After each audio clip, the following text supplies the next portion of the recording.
for him. We Okay, don't want to get great. started Thank you. without that. Okay. So our presentation this evening, and I'll share the screen momentarily, is to focus on the Syosset School District's Code of Character, Conduct, and Support, as well as speak about the New York State Dignity for All Students Act. And many of you hopefully had the opportunity about a week and a half ago to either be here in person or to watch virtually the presentation given by another member of our legal counsel from Ingram & Smith, Mr. Christopher Powers, where he focused specifically on student discipline from the legal lens and the various aspects of what that entails. If you did not have a chance to watch it, and if you would like to, we've also included the link for that presentation in our PowerPoint as well. So after this evening, our presentation will be made public for you to review and to reference, and there's a multitude of embedded links in the presentation. In fact, anything that you will find that is underlined in the presentation is a link to take you to additional documents, additional supportive information, resources, and references. Okay, so without any further ado, I will share my screen, which means that you may not be able to see everyone at once, but we will be going through the presentation.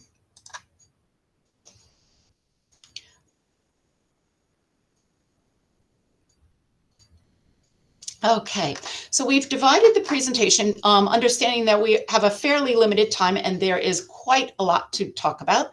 We've divided it into some very concise, distinct components. And once again, if our presentation either doesn't answer a question that you have or generates a question in your mind, we want to have the opportunity certainly to address those.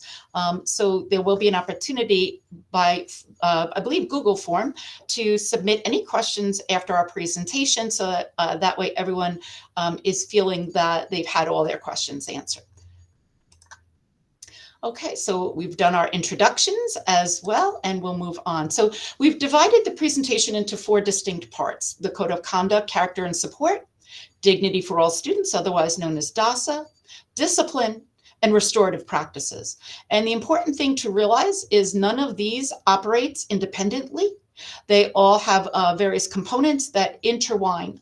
For those of you familiar with a Venn diagram of sorts, they all play a role in helping support our students and to provide a safe, nurturing, and educational environment for all of our students and staff, and to the best of our ability, our student learning community as well. So as I mentioned earlier, anything that is underlined does take you to a link, and there are forms embedded in here that you can easily find and reference as we begin to talk about each of the various areas. So we'll start with our Code of Character, Conduct, and Support. Now, this document is approximately 54 pages in length. It is very comprehensive. It is often held up as an exemplar by other school districts for the fact that it simply addresses anything and everything possible. However, what we thought we would do this evening is to extract from the Code of Character, Conduct, and Support some salient points that are really representative of the overall document. And again, apologizing for the amount of writing on this screen, but as this is going to be a document that will be archived, you'll have an opportunity to read it at your leisure. What I'd like to do is to point out some very important points within this. So this is our Board of Education Policy 5300, and it specifically addresses and is titled the District Code of Character, Conduct, and Support. It speaks about the goals. It speaks about the basis in the law. It speaks about policies and practices, as well as what its intention is. So I'd like to just point out in the first paragraph, we talk about the fact that a code of character, conduct, and support, and in many districts, it's simply referenced as the code of conduct. But in Syosset, we believe and we hold true to the values that one's character is going to be indicative of one's conduct and vice versa, and that we have a very great responsibility as adults to support our students as they build their character and build upon their own conduct. And therefore, this particular policy is in place in order to balance individual rights along with civic obligations and responsibilities. So those words are very, very important. Our Code of Character, Conduct, and Support is based on laws that also protect the due process rights of the individual. And as I mentioned earlier, Mr. Powers approximately a week and a half ago, spoke about those particular aspects from the legal lens. If you jump down to the second to last paragraph, what this policy does is it holds all individuals accountable. And wherever possible, it is important that whatever we do is restorative and solutions based. The code of character, conduct, and support serves as a guide in order to provide students and adults the tools for holding students and adults accountable and setting norms of behavior so that everyone understands and appreciates what Syosset holds dear. As we take a deeper look here, the majority of our code of conduct, if we were to say violations, fall into the following categories that are listed. And they are listed as they vary by activity. So as you take a look through these various points, you will see that they range from disorderly conduct to more serious aspects of possible violence, endangering safety, academic misconduct, as well as conduct that may happen off campus, in addition to conveying threats, various comments, and the misuse of technology. So as you can see, the list above is not exclusive. In fact, this is just the majority of, if we were to say, the violations that are more common that would be typically seen, not just 9 through 12, not just 6 through 12, but across the K-12 continuum. But as you can see, the list above may or may not also be tied to what could be considered harassment, bullying, or discrimination. So that is where DASA comes into play. And we're going to spend some time talking about DASA as well. But what we'd like to do is to lay the groundwork that the code of conduct is not exclusive from DASA, but that there are points in time where they do overlap and they do support one another. So in addressing the actions or the what, it is also important that we address the behavior or the why. So there are student expectations listed in our code of character, conduct, and support.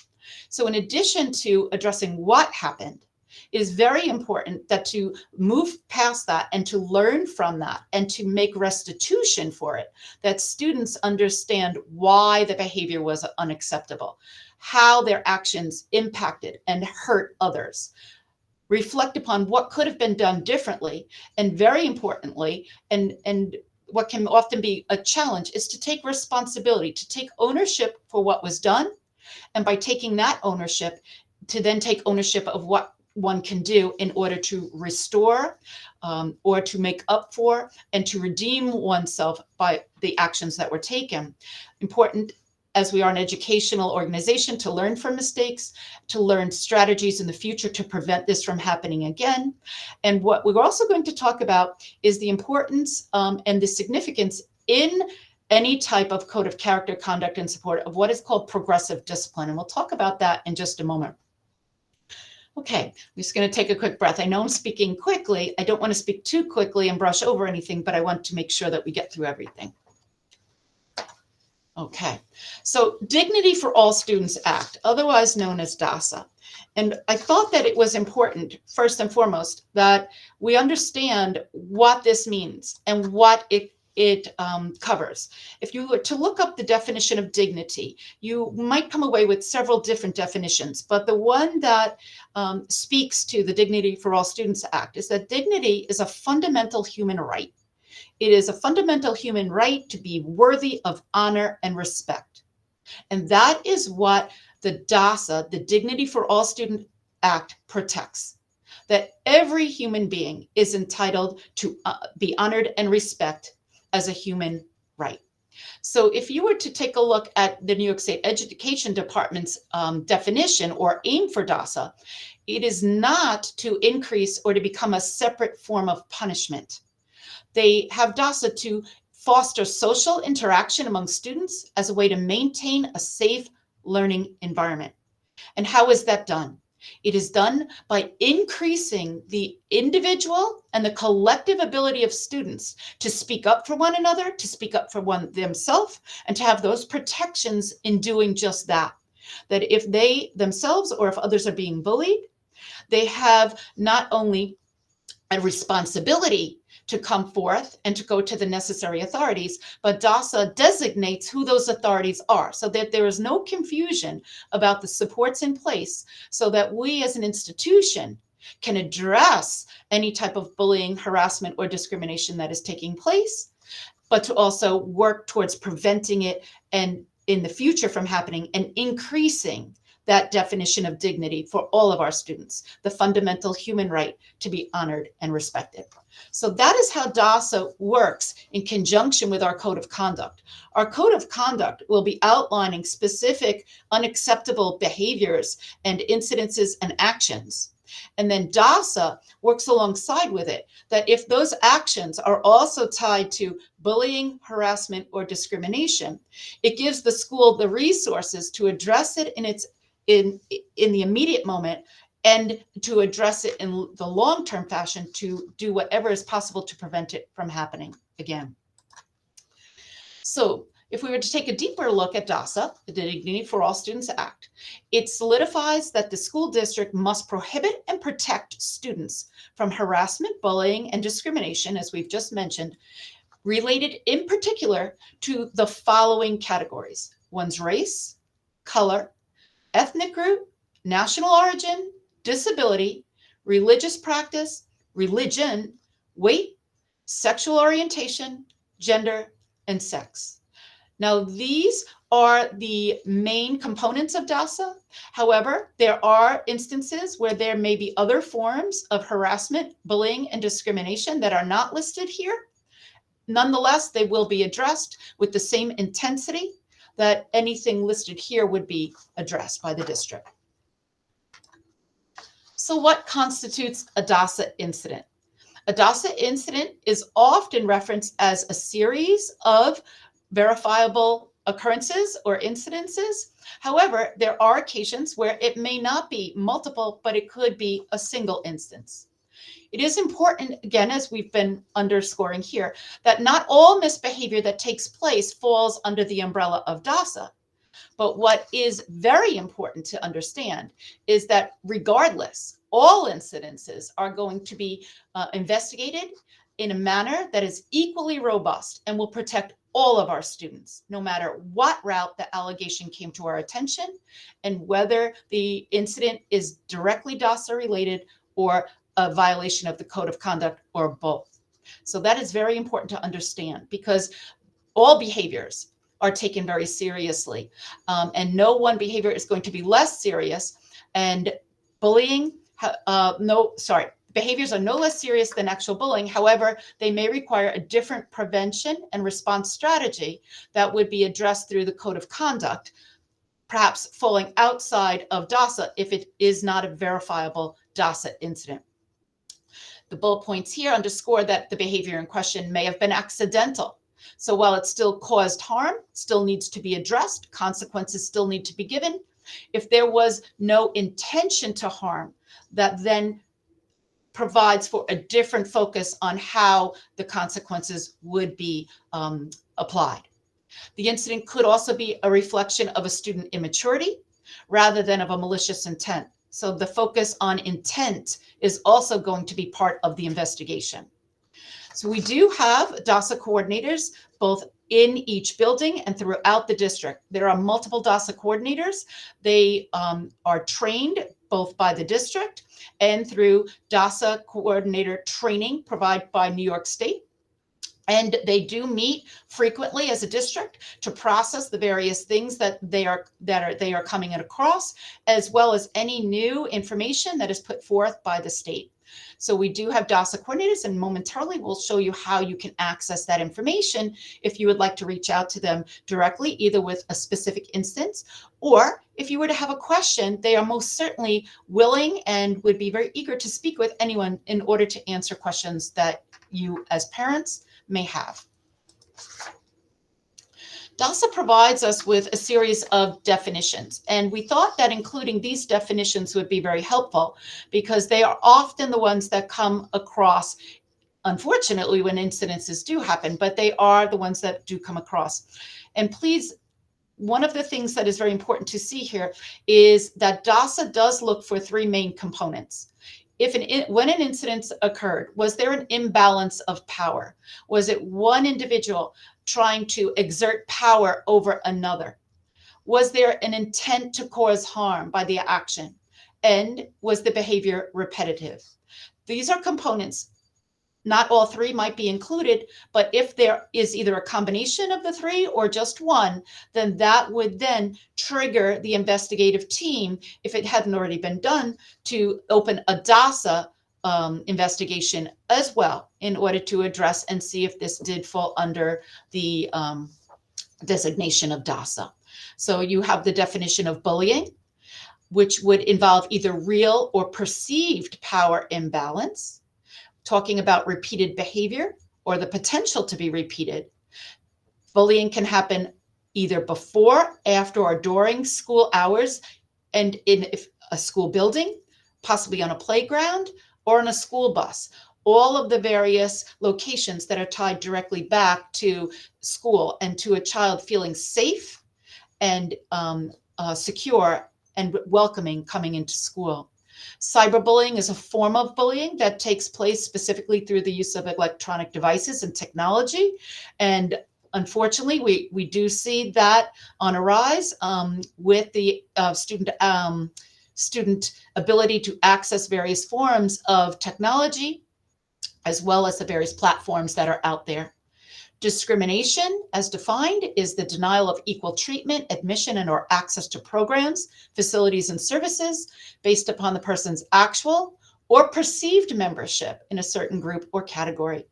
And then harassment, the creation of a hostile environment by conduct of verbal threats, intimidation, or abuse that is continued and unwanted.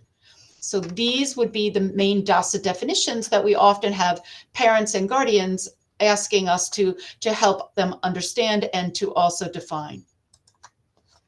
So when is it a conflict and when would it be DASA? And possibly when is it both? And we keep coming back to the concept of intent. So if we were to take a look at the right-hand side of the column under DASA, we've talked about an imbalance of power, where one individual is asserting that over another. That may be due to physical size. It may be due to chronological age and an understanding of a situation. DASA is also triggered in the eyes of the investigator when there is little to no remorse shown for the action.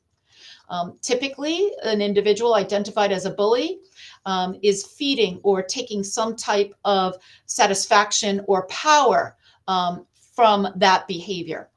And typically also there's a pattern, and a pattern is established. But please don't get us wrong, is that it simply because a pattern is not there does not automatically discount it from being considered a DASA violation. But when is it a conflict? And again, a conflict is also something that must be addressed. It must be addressed as it aligns and pertains within our district code of conduct, character, and support.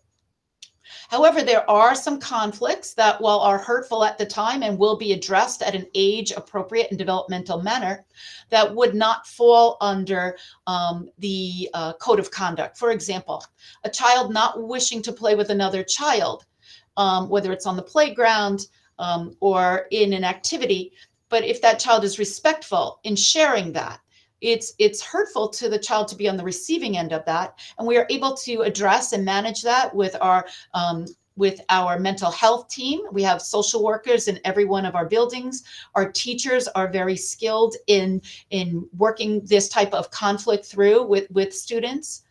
It doesn't make it easier for them, but that would not fall under what would be designated as a DASA violation. And you can see that the other bullets that follow in that column, if there is a disagreement between individuals, but there is no overt assertion of power from one over the other, again, that would fall under the designation of a conflict.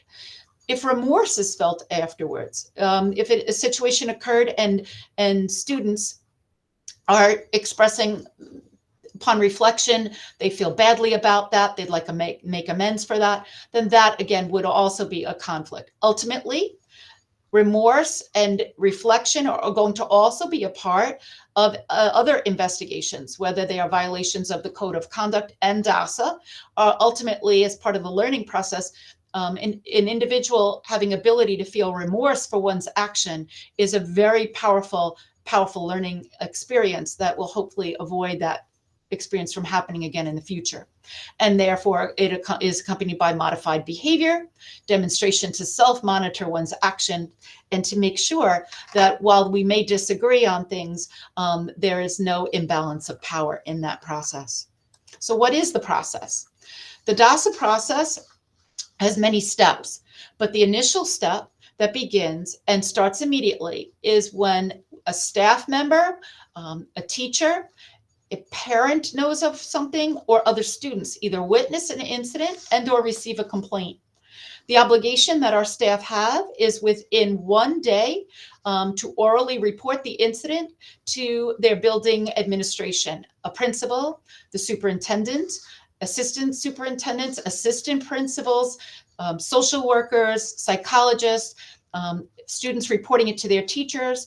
We encourage this to be reported within 24 hours. And the district has seen great success in the past few years in that it doesn't even take 24 hours, where we find that the incidences are being reported as immediately as possible. And then that allows for the steps to take place. And what is a part of that is going to be a written report. And if oftentimes, if it does fall under DASA, or even possibly could fall under DASA, a DASA investigation is opened in conjunction with addressing the situation through the district and building level investigations that will involve perhaps assistant principals, deans of discipline, DASA coordinators that will be meeting and speaking with witnesses, taking statements, speaking with the student that was the victim, perhaps speaking with parents.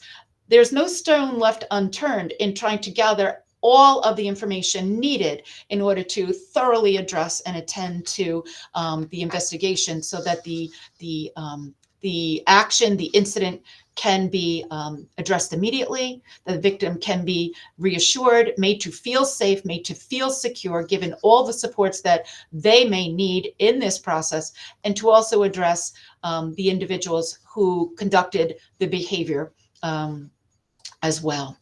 So, and again, all of the things that are underlined here are in fact links. So who would this be reported to? Who would an incident be reported to? Even if you're not sure, does it fall under DASA? It's always best to report it, because then the investigation team goes into action and they're able to address it. So the DASA coordinators are listed on the district website. This link, if you were to click on coordinators by school, will take you to not only their names, but their direct contact information, as well as our district overall DASA coordinator, Mr. Richard Faber, who oversees and helps train all our DASA coordinators, as well as the mandatory annual training for not just our teachers, but for all of our staff members, so that people have an awareness of what, as adults, our responsibilities are to our children, our students, and to the families. Who can be reported? Who can a DASA or a concern be reported to? Teachers, DASA coordinators, social workers, psychologists, school nurse, principal, and the list goes on. And because even if they are not the main person, they in turn will then trigger the next step and go to an individual that will begin the investigation immediately. And it's also very important that the DASA forms are available to all of our families in all of the languages. So we have it posted on the district website in multiple languages, so that individuals feel comfortable, that they feel welcome, and they feel seen, and they feel heard by our community, that if they have a concern, that we do not want to have a language barrier prevent them from speaking up and to being supported in this process. I'm going to ask Ms. Goldwaite if she wouldn't mind jumping in at this point. And again, we mentioned at the beginning, Ms. Goldwaite is the Assistant Superintendent for Pupil Personal Services. And as part of that work, she works very closely with our mental health teams, with our school psychologists, our social workers, and our guidance counselors. And part of the the overall process with DASA, as well as our code of conduct and care and support, is on the preventative work. What do we do in advance? So the hope is that we never get to a point where an incident has happened. So Ms. Goldway? Sure. So, I think one of the most important things is that, as an educational institution, we want to make sure we're also educating. And whenever we are finding students that are struggling with making maybe the best choices or the smartest choices in that moment in time, we want to ensure that we are creating a greater depth of understanding so that we can hopefully shift and change what decisions may look like in the future for them. Some of the things that we'll target for students can be curriculum-based in nature. We have quite a few social emotional programs that we do implement on a regular basis. And you might have heard some of those names. Harmony is one of those. We have an Obeus anti-bullying program, which we are kind of rolling out. And between the coordination of our mental health teams, as well as the teachers in our buildings, we spend a lot of time ensuring that our students are aware of the expectations of what behavior should look like, as well as being able to provide opportunities to troubleshoot, problem solve, and discuss what conflict resolution looks like.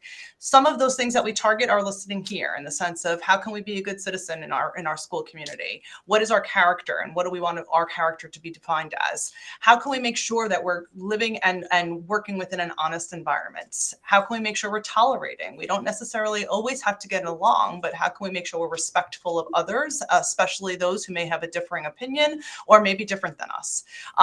Taking personal responsibility for our actions, having a respect for all and dignity for all. And it's really creating those inclusive environments through different modalities and different ways of educating our students so that they can be understood, they can be heard, and we can also, most importantly, embed opportunities where if we need to target a concern or a choice that was made that wasn't the best choice, we could provide the skills that students need to be able to directly understand how they can make different choices in their future.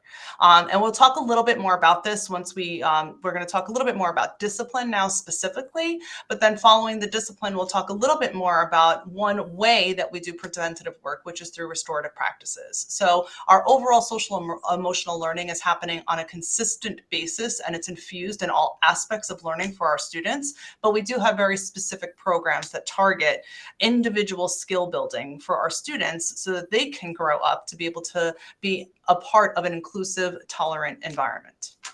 Thank you. So I'm going to speak for just a few minutes now about student discipline. And one of the things that I would like to just take a sidebar and to share with the group here tonight is that it's very challenging to be a parent or to be a guardian and to go through something where your own child has been the victim, if you will, or on the receiving end of something, whether it's a conflict, whether it's an incident, and hopefully never, but especially if it falls under a DASA complaint. It's not easy. It's not easy to be their support at home and to give them reassurances. And what makes it even more challenging, and we acknowledge this, but it makes it more challenging, is that there are laws that prevent the school from disclosing the results of the consequences given to the other child. Oftentimes, we might feel that we would feel a greater sense of security and a greater sense of, for lack of a better word, satisfaction in knowing exactly what type of consequence was given to that other child that took this action, that did had this behavior towards our children. But there are privacy laws, and they go by the acronym of FERPA. And what they do is they prevent the school district or the organization from sharing with anyone but that particular child's guardian or parent the results of the consequences. And I don't say this lightly. I am a mom also. I have twin daughters. They're not blessed enough to go to Syosset, but my one daughter 2 years ago was on the receiving end of a verified DASA situation. And nothing was harder for me as a parent, and even as a parent who understands the process, but to give her the assurances when all she could say to me was, "But Mom, nothing happened." And, it was having that conversation about, well, I'm sure that something took place. There's, we have trust in the building administration, trust in the building principal, that they're protecting you and doing the right thing. But again, when you have your 16 or 17-year-old looking at you going, yes, but nobody else knows it. And how do we provide that support for them? So we're not here to say that that's easy, but we're here to say that we are with you through this, and we will do whatever it takes on our end to make sure that your child feels safe and welcome and protected while under our care here. The laws prevent us from doing certain things, but what the law encourages us and supports us to do is to take good care of your children, and we will stop at nothing to do that. And that is that's a promise. So let me talk a little bit now about one more aspect here. We mentioned something earlier called progressive discipline. And if you were to take a look at the overall document of Code of Character, Conduct, and Support, we're referencing specifically pages 22 and 26 here. And it speaks there about the concept of what is suspension.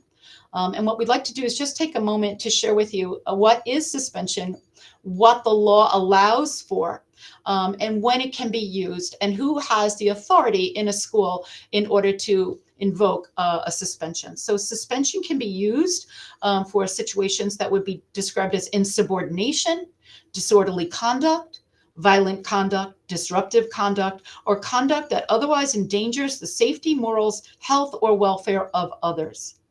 And that statement is a fairly broad statement, but in its broadness, it is also inclusive of a multitude of behaviors and actions that can take place. So that way the district does have the ability to evoke certain consequences that would be commensurate with the behavior that took place. And that's where the concept of progressive discipline comes in. In the next slide, we're going to be going through a list of the variety of options that can take place to address behaviors. But please understand, the list is not necessarily a step-by-step, because based upon the behavior and dependent upon the severity of the violation, the penalty and the consequence that could be prescribed could rise immediately to the highest of levels. So while we do look to be progressive in the sense of we want to invoke a consequence that will be meaningful, that will be reflective of what took place, but also allow for the victim to feel supported. We also want to make sure that the individual who may have committed the consequence is going to be able to learn from that, to rise above that, to make up for that, and to move forward in that. So let me share with you the list, as you will find in the Code of Character, Conduct, and Support, of the possible consequences. There may be some things that take place that an oral warning is enough, but there may be some things that take place that immediately jump to a detention, jump to a suspension from transportation. While attending school is required, transportation to and from school is a privilege. So there may be instances where an individual is creating an unsafe situation on a school bus for others. And as a result, in order to properly address it and to reinforce how serious it is to not behave in that manner, there may be a time where a student would be suspended from being able to ride the bus. And as you can see, this list is numerical in order, with number 15 being a permanent suspension from school at the very highest possible disciplinary action that would then also involve a multitude of legal involvement as well on the part of the school district, looking if it were the case to pursue that level. But once again, and as is indicated with an asterisk here, the severity of the incident, not the numbered step, would dictate the ultimate consequence. And in many times, there may be multiple consequences, not just a single one, in the hopes to address the behavior in its entirety. Okay, so where do restorative practices come in? So we're going to speak more about these in just a moment, but understand that in addition to the consequences listed on the previous slide, And if those consequences also involved a DASA violation, the DASA investigation would be opened. But in addition to both of those, the building principal and their designee may implement restorative practices on a case-by-case basis to mediate a conflict. And here is where we really look to partnership with the various families. But what we also want to be very careful about doing, and our mental health teams, our building administration, our teachers are very cognizant of the fact that restorative practices must be done at the right time and in the right manner, because there is never an intent, and we never want to put the victim in a situation where they're feeling re-victimized by having to participate in something that they're not comfortable with doing. So that is also something that the entire team is very cognizant of. And the superintendent of schools and their designee is also able to implement procedures for restorative practices that can be made, again, on a case-by-case basis, as would be appropriate, in order to, once again, make sure that the victim feels supported, feels safe, and feels very welcome and comfortable coming into and being a part of this school environment. So the last slide that I'm going to speak to at this point is one that will sum up in a very basic manner the components as Mr. Powers presented last week. And as you can see in the lower right-hand corner, I do have that as an underlined link that when we make this available to you, you will be able to go back to the hour-long presentation that Mr. Powers gave, addressing all of the legal aspects of school law when it comes to student discipline. But one of the curiosities, if you will, or the concerns that we often hear is not understanding, not a misunderstanding, but simply not understanding what a 5-day suspension or less is and what would be required for 5 days or more. When a student commits an action that would be aligned with a school suspension, where they need to be removed from the school setting, the up to 5 days would be able to be designated by the school building principal. The building principal has the authority to suspend a student from school for up to and including 5 days. That there still is a formal process involved. The school district must immediately notify the parent or guardian in writing that the student may be suspended. The notice needs to describe the incident, inform the parents they have the right to request an immediate conference with the principal, and they also have the right to ask questions. And that may include asking questions of the complaining witness, the person who brought forward the situation. The opportunity for informal conferences with the principals, again, the student and parent will have the right to present the student's version in the event, to question the witnesses, and the maximum amount of suspension that the principal has the authority to impose is up to 5 days. And in many instances, that time frame is also used to help support the individual that committed the behavior. In many cases, it gives time for the school to work with the family to put other supports, mental health supports in place, other types of resources that the family may be looking to find, may be looking to put in place. Because once again, although in instances like this, the emotions are very, very strong, individuals are very upset, the focus is to take care, certainly to take care and support the victim, but to also take care of this student who has committed this infraction in order to support them, to help them grow and learn from it, and to become better individuals in the long run. Now, there may be instances that require the student to be out for more than 5 days. This can only be done through what is known as a superintendent hearing. The formal designation is a 3214 by school law. And Mr. Powers did explain this, but this requires a special hearing. The Syosset School District uses a hearing officer for this. It is a formal legal process where, in order to put a student on suspension for more than 5 days, due process is required with various notices, opportunities for the fair hearing, and the right to representation by counsel, the right to present evidence, and the right to question witnesses. So there's two different aspects of suspension. Within 5 days, that can be designated by the building principal, and more than 5 days, which then takes it to the next legal level. So I'm actually going to ask Erin if she wouldn't mind now speaking about the next aspect for a procedure if a student is designated as a student with disabilities. So very similarly as, Teresa was just going over, a student who may have an IEP can also have consequences that are associated with them. There's just a little bit of an extra layer of protection that is embedded within the process that does have to take place. So if a student is going to be suspended beyond 5 consecutive days, which we just heard about, or 10 total days in general, that does not have to be consecutive in nature, there needs to be something that's called a manifestation determination meeting.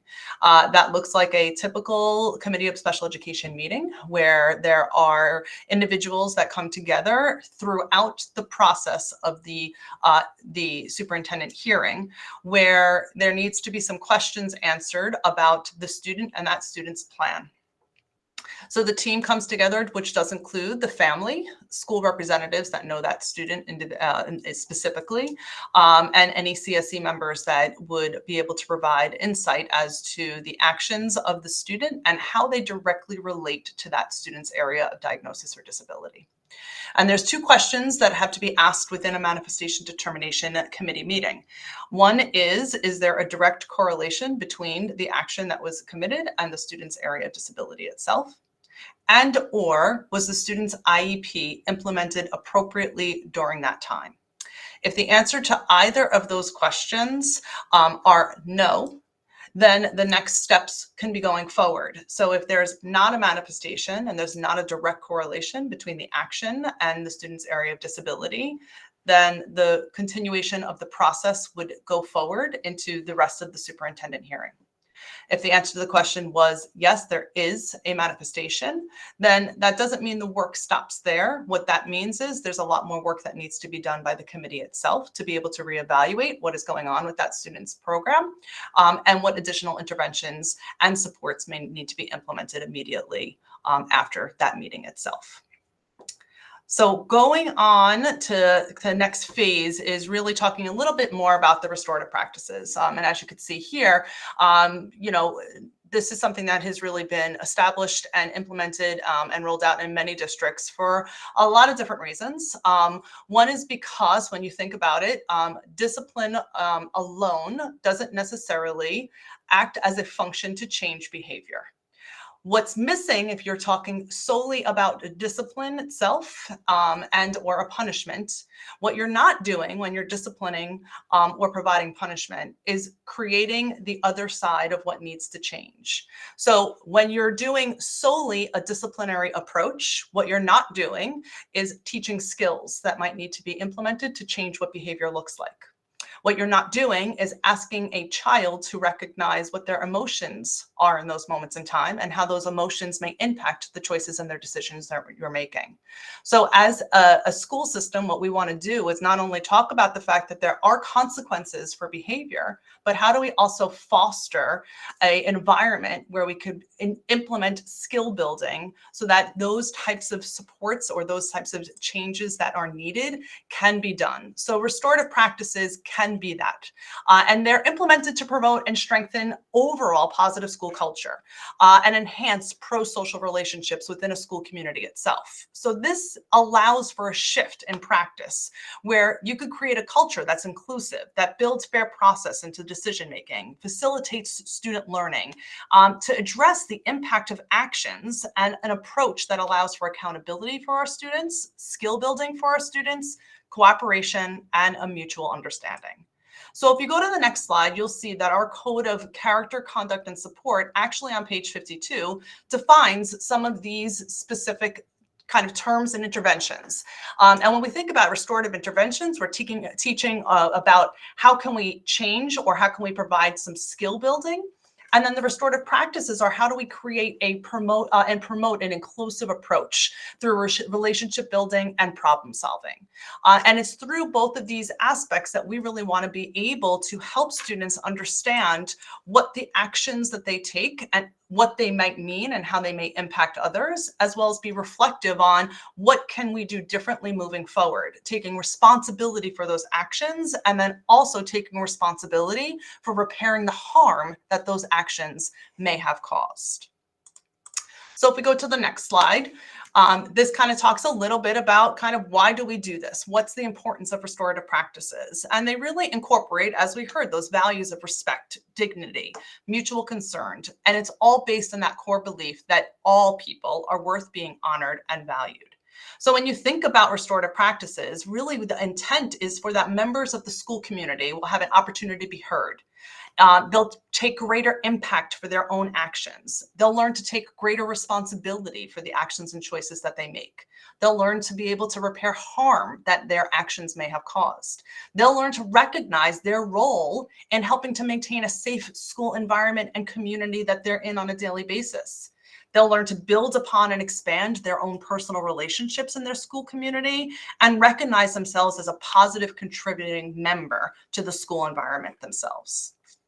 And if we go to the next slide, this is specifically coming out of our code of character, conduct and support as well, where we're talking very specifically about those specific terms, the clear and fair, timely consequences that be able to provide a restorative approach so that individuals can reflect upon the impact of their behavior and, more importantly, learn how to modify that behavior, problem solve differently, and make amends and repair any harm that's been lost. So when you think about this, we're not talking just anymore about discipline and a consequence. We're talking about making sure we could provide the interventions and the skill building that students need to be more successful moving forward, in the greater hope that those same types of actions that might have led to a consequence won't occur again in a student's future.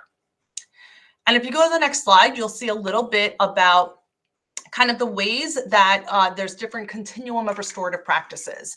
And they could be small in nature that are just helping to build a community within a school setting or a classroom environment, to really having a more formal approach to working through specific conflict. So it can be things like creating affirmative statements or having restorative questioning happening within a school classroom, small impromptu conferences, or you might even hear about community circles, and some of your students may come home and talk to you about how their classroom may have had something like a community circle, or more formal conferences. And that formal piece comes into play a little bit more through that restorative justice approach. And when you have some form of a discipline and or an action that was that caused harm in some capacity, then you want to make sure we can build those restorative actions to be able to kind of restore the harm and prevent it from happening again. And looking at the next slide, as I said before, the importance of this is so key, because what we want to do is prevent things from happening again. And we don't prevent by simply disciplining. We prevent by having a collaborative approach to making sure there's consequences for actions, but more importantly, there's skill building, interventions, and teaching that happens, which shifts what those behaviors may look like in the future. Ultimately, what we want to do is help our students learn how to make positive, productive, effective choices when they're engaging with their peers in response to situations that they may encounter, so that in their future, they can understand how they may need to respond differently or in a better way. And when you think about the benefits of this, really what you're trying to do is create a safer, more caring environment. You're looking to create an effective teaching and learning environment for all students that are participating within it. You're looking to create a greater commitment by everyone taking the time to listen and respect each other. You're looking to reduce things like bullying and interpersonal conflicts by being able to help people understand and appreciate our differences, and have a greater awareness and importance to the connectedness, that sense of belonging, and feel that you belong in the environment you're in, and you can create positive pro-social changes and impact moving forward. And really what we want to do is be able to make sure that we can help people understand that a choice doesn't necessarily define who we are. It's what we learn from those choices that help define who we are. So that is really what we want to look at in general. When you look at our restorative practices as a whole, these are some of the key components as to why we want to ensure that we are implementing them. So what restorative work does not do is take away a traditional discipline or consequence approach, but rather it's a way of also encouraging our students to advocate their social emotional skills by focusing on things like emotion identification, conflict resolution, problem solving, and as we're seeing here on the slide, opportunities to repair harm, restore their positive relationships, and improve any behavior that could be harmful to others. And really what we wanted to do with this last slide here before we kind of bring all of these pieces together is to highlight the fact that our mission in Syosset, and many of you may have heard this before because a lot of times we interweave this into any kind of presentation that we're trying to talk about, is that we are trying to make sure that we are preparing our students for the future in which we have yet to imagine and yet to be envisioned. But more importantly, there's vision components within our overall mission. And when we think about the culture, the climate, and the character vision statements that you could find directly on our website, we want to make sure we're creating an environment and a sense of belonging and an opportunity to create change, to promote growth, and to be able to teach skills to students so that as we are going through our developmental phases of life, all the way from our little UPK students that are 3 or 4 years old, to our students who age out and graduate at some point in time in their future, that we understand that there's a developmental shift over time where students have to start to take a little bit more ownership of their actions. And our approaches really look at it through that lens. Developmentally and appropriately, what should we do to make sure our students understand that their actions have impact, both positively and negatively? And when needed, we create opportunities to help our students understand and learn through direct instruction and positive restorative interventions on ways that they can make better choices and be a more positive role model to others and the environment around them. And I know there were some questions that were kind of presented, so I don't know if we want to just kind of talk specifically about some of those questions, Teresa, or you kind of. Sure. No, in fact, that was exactly next. So in advance of this presentation, we tried to collect questions, and there were really two main topics. So Erin, if you wanted to just underscore the one that was asking, so after an incident occurs, in particular an elementary school classroom, are there individuals, social workers, psychologists that would go into the class itself to address concerns of the overall student? So that particular question is focused on elementary, but perhaps maybe even just mention middle school and high school, what would happen? And I think what it's probably really important for everyone to know is that for the most part, when there's any type of action that is going to respond in some form of a consequence that needs to be provided for a student, our building leaders are really utilize their mental health teams very effectively to be able to ensure that we are looking at it through a lens of making sure that we could support all of our students who might be making poor decisions and students who are impacted by those poor decisions.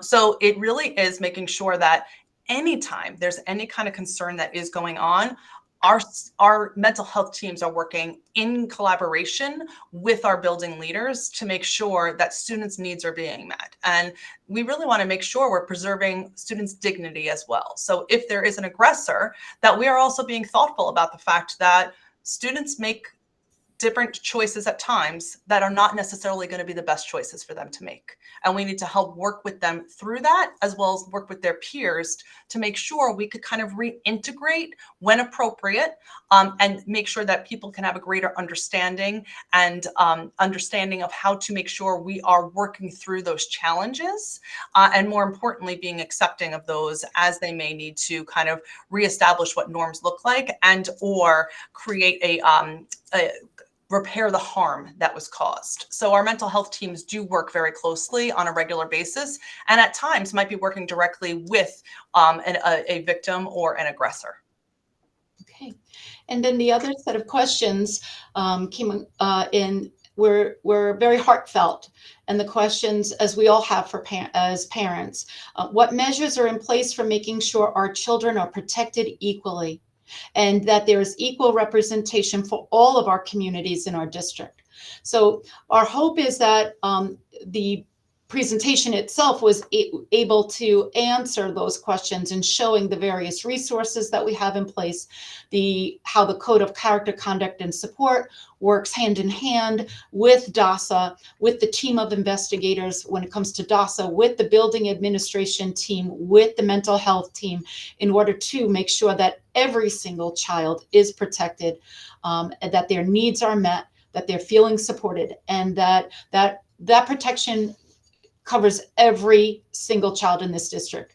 What we do want to encourage you, though, as a parent, if you are feeling otherwise, if you are concerned, please don't hesitate to reach out, contact your building principal, contact your child's teacher, because we want to do everything possible, but we know we can't do it without your help, without your input, without hearing from parents and guardians, because you hear things that your child will share with you at home that we may not be privy to in school. But if you are willing and able to work with us, we want to make sure that we do everything possible to make this the very best experience for your child. And part of that is making sure they feel safe and secure and happy to come to school.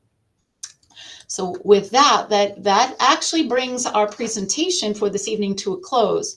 And as we started, we mentioned that we may have very well generated a million more questions in your mind. And we want to make sure that we have the opportunity to hear those questions, to process them, and to certainly respond and get back to you. So again, if it would be possible, Ms. Abraham, Mr. Keto, I think you had mentioned that it would be, to perhaps put out another form if people would like to reflect upon what we've talked about this evening and ask questions. Either we can respond in written format, or if they're individual questions, we can direct them to the perfect person to get the answer for them, if it's more of an individual student question versus more of a global thought. Yes, we can totally do that. No problem. Thank you. Thank you. So that brings our presentation this evening to a close. Thank you so much for the opportunity to talk with all of you. And our hope is, what's interesting is we had scheduled this, Mr. Keto, Ms. Abraham, in August to do this. So we were planning for this months ago in the hopes that we want it to be an ongoing conversation. Our intention is not just, well, here's the presentation and we're done, move on, because we value and we know how important it is for those ongoing conversations. And as our children grow through elementary to middle and high school, situations change, concerns change, and we want to make sure that we're being receptive to those concerns. So this is not the start of a conversation. It's not the end of a conversation, but it's going to be an ongoing one that we're really blessed to be a part of in this district.